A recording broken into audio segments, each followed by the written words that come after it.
You know what? Change their mind. So we see the Me Too as I mean, so many employers, not necessarily this one, most employers like to say that we want to treat the union employees the same way we treat our non-bargaining, and we're not going to give them a better deal or a worse deal. A lot of employers take that position. I've never heard Pasco County say that. But I think that's fair when you're going to do away with, intend to do away with something that they currently enjoy. It's not that difficult of a concept to embrace. I mean, if you're going to take it away and reinstate it, then we get to enjoy that too. If you never take it away, then we continue to enjoy it. As long as everybody. But you're not everybody anymore. You're a bargaining unit. And we have a duty to bargain with you.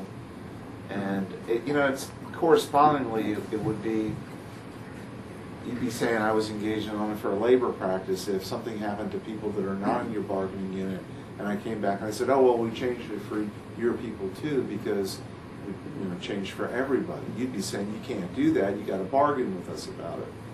So unless it was an improvement. The bargaining process, there's give and take in it. There's benefit and there's sometimes there's cost. So what we would ordinarily do is we would look at it if there was no bargaining unit. Sooner or later, the language and the rules and regs would get reviewed and evaluated, and certain programs would come in and out of it. And we're just starting here because you're here. We got to start with somebody.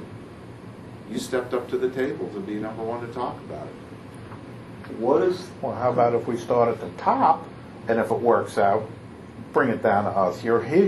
You're taking the poorest people's money to work for the county away. Well, then that's, nobody in the bargain. But that's not how it works. You don't get the opportunity to cherry pick all the things that you really like a lot, and just fill your basket up with the cherries. That's not how it works. But you guys have done nothing but hurt the lowest paid since we started negotiating.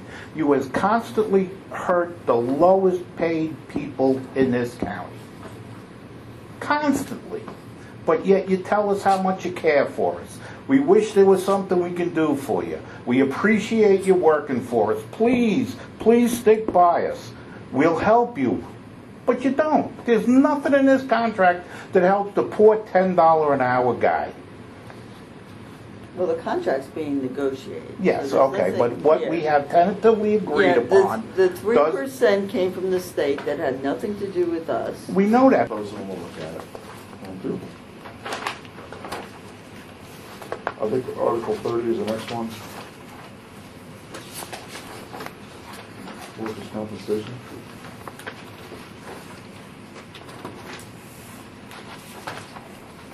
We do not want to have that last sentence that was recently amended or added to it, where it says no supplemental paid benefit is provided by the county. Reason being that there currently is a supplemental paid benefit, as you pointed out, and we want to preserve that. We want to keep the status quo. We want to maintain. We don't want to go backwards. We don't want to lose. So that's our comment for your 30.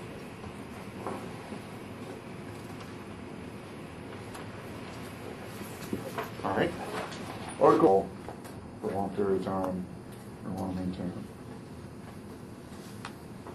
Which the county took it upon themselves to give something more than the Fair Labor Standards Act has offered. The county decided they wanted to give something better, and we want to maintain what they've been given. Even though the law says you have to pay minimum wage, the county has taken upon themselves to give higher rates of pay than minimum wage, and there's nothing wrong with wanting to preserve that either.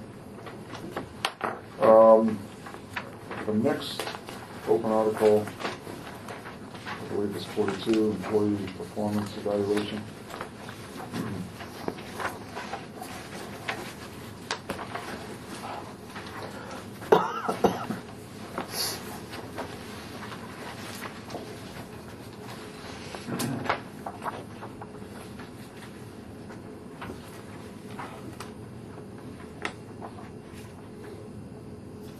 The personnel director's disposition of evaluation will be final which is buried in the middle of that paragraph after your, is what's creating a little bit of the heartburn on our side. I know we appreciate you allowing a business agent to attend or accompany the employee.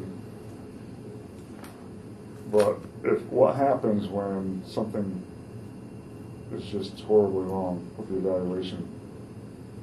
You know, I don't know what the answer is, but you know, That's what the personnel director will evaluate. That's why there's the conference and the ability to review it and the role of the union business agent, but it's got to come to an end at some point, and this is where we have it coming to the end. It's actually more than we're doing now. what are you doing now? They just have the right to put their side of the story in the personnel file. Right, but what's in here that's more than that? Well, A meeting with me and Okay, review. oh, it's okay, so having a meeting with you did not exist before? Right. right. This was new language in the contract that was submitted for ratification. The The one only we change, rejected. what's underlined is what I've added since that time. How about, They've been, yeah. I mean, if that bottom paragraph, and if an employee asserts that his or her evaluation score was influenced by discriminatory bias, suppose that's racial discrimination. It says the personnel director's disposition of the evaluation will be final. That would restrict somebody's right to do that. I know, and that's the reason why that sentence bothers me. The personnel director's disposition of evaluation will be final except for EEOC cases or something. I mean, Well, they still have the opportunity to go to the EEOC. Yeah, that goes without saying.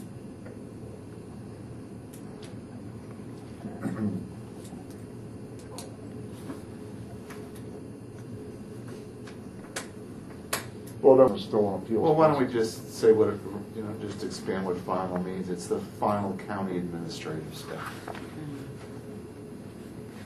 I have to say, we're in the process of changing when evaluations are being done.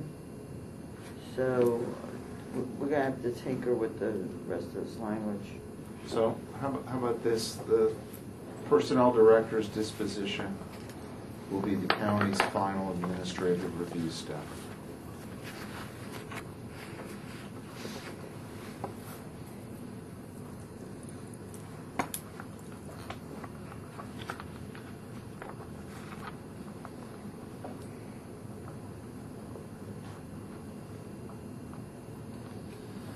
All right, well, have you thought about this? We have a non-discrimination article that we've TA'd, known as Article 3. And that says that there will not be any discrimination against employees for both the county and the union. And so, how can it be exempt from the grievance procedure when we have a grievance provision